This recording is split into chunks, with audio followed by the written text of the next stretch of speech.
Sigo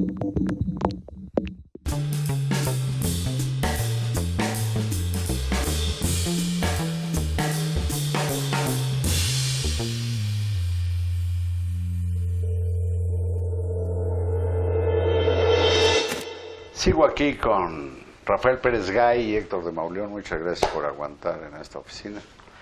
Y estamos, pues, cuando menos yo, estoy agotando la mercancía y sugiriendo que se asomen, hay una versión electrónica de los 200 lugares imprescindibles del centro histórico de la Ciudad de México, que en acuerdo con el gobierno de la ciudad, de la capital del país, se propusieron recuperar lo que le llaman la memoria, pues la memoria de estas calles que hicieron que se dijera la ciudad de los palacios, muchos de los cuales ya desaparecieron hace mucho. Sí, claro. Sí.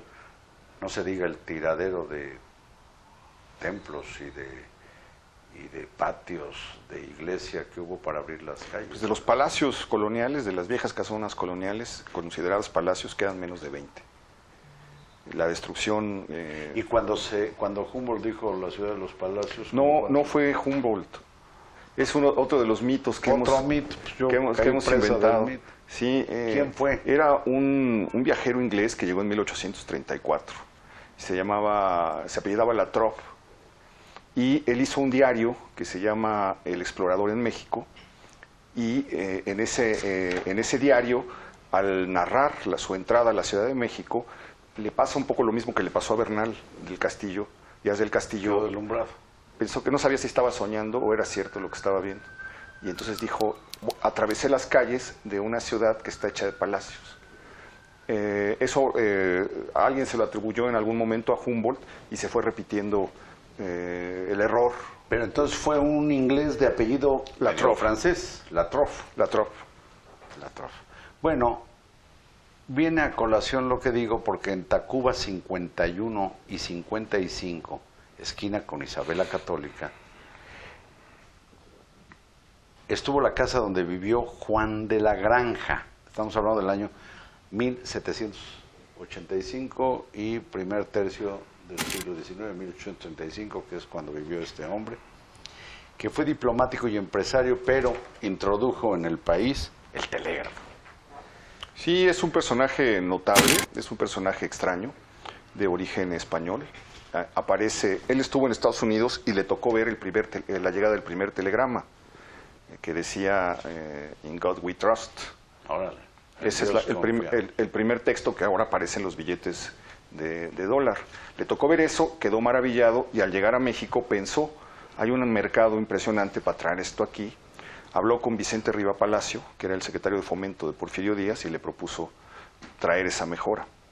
Hicieron unos experimentos, ahí el periodismo mexicano falló, extraordinariamente, extrañamente, porque le mandaron invitaciones a todos los principales periódicos de 1850 y tantos, cuando estaba ocurriendo esto, el siglo XIX, el Monitor Republicano, porque iban a hacer un experimento del telégrafo haciendo una comunicación entre el Palacio de Minería y el Palacio Nacional. Entonces se iban a mandar... ¿Estamos hablando de 500 metros? Pues cinco cuadras, algo así. Sí.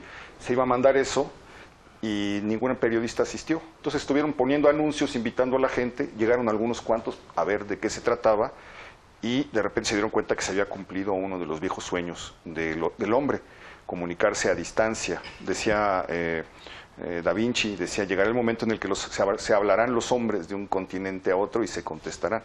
Y bueno, pues ahí estaba ocurriendo eso y se debe a este personaje que es completamente trágico su final porque lo enterraron en el Panteón de San Fernando, hoy está ahí su tumba con una estatua, pero como nadie pagó los derechos, sus restos los sacaron y los echaron a la fosa común, así le pagamos a ese personaje que trajo el telégrafo. ¿Cómo ves, Rafael? A México. No, es que estoy oyendo, entre tantas historias, estoy oyendo el Panteón de San Fernando y me acordé de esta anécdota que es la siguiente.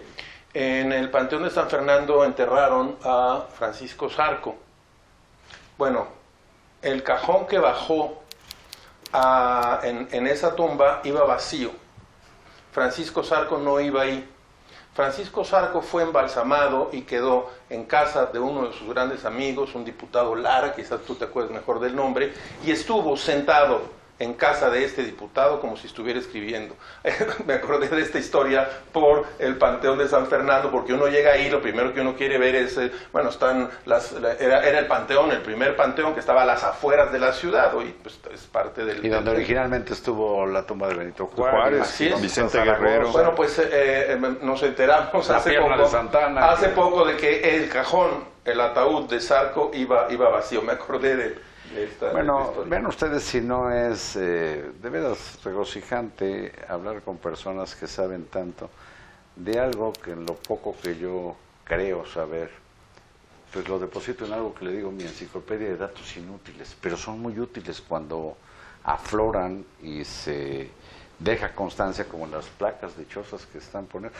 Y no han pensado en hacerlo con las placas de taxi, no, ¿verdad? Todo de placas. Y se venden, sí. Bueno, podríamos hacer algo.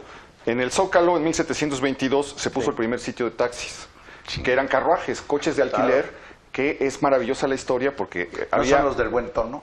No existía todavía el buen tono. Que es al lado del seminario, ¿no? En Corregidora y Pino Suárez, en esa esquina, ahí se llamaba esquina de provincias. Ahí pusieron un periodista que se llamaba Manuel Antonio Valdés, pidió una solicitud para poner los coches de alquiler. Le dieron 8 coches de alquiler que podía poner en distintos puntos de la ciudad. Los puso ahí y tenían un reloj que era pues como el antecedente del taxímetro, un reloj que iba marcando cada 15 minutos lo que iba a hacer. Y se expidió el primer reglamento porque si llegabas al mismo tiempo a abrir la portezuela, el chofer podía decir, bueno, pues le doy el servicio a él. Vienen una serie de reglamentos muy divertidos, así es que sí se podría hacer algo entre placas y taxis. ¿Sí? Miren ustedes el riesgo que se corre con gente que sabe tanto. Y a propósito de lo que saben y de lo que han dejado constancia en esas placas, está aquí será la última ficha de cable, porque ya cambiemos o variemos el tema. El lugar donde murió doña Leona Vicario en 1842. Yo estoy como perdido en capítulos de la independencia de México y la daba por muerta pues casi al mismo tiempo que los insurgentes, y no, murió veintitantos fue de años las después. últimas, sí, sobrevivió a todos. Y su casa estuvo en la República de Brasil, esquina, ¿con quién? Debe con ser, Colombia. Sí, ella fue la esposa de Andrés Quintana Roo y prestó servicios inmensos a la independencia en momentos en los que le iba muy mal, y cuando se consumó la independencia, de premio por las prisiones que pasó y todo lo que sufrió, le regalaron esa casa, que es una de las casas más antiguas de la ciudad. Es una casa que perteneció a los inquisidores, están pegadita a la Inquisición.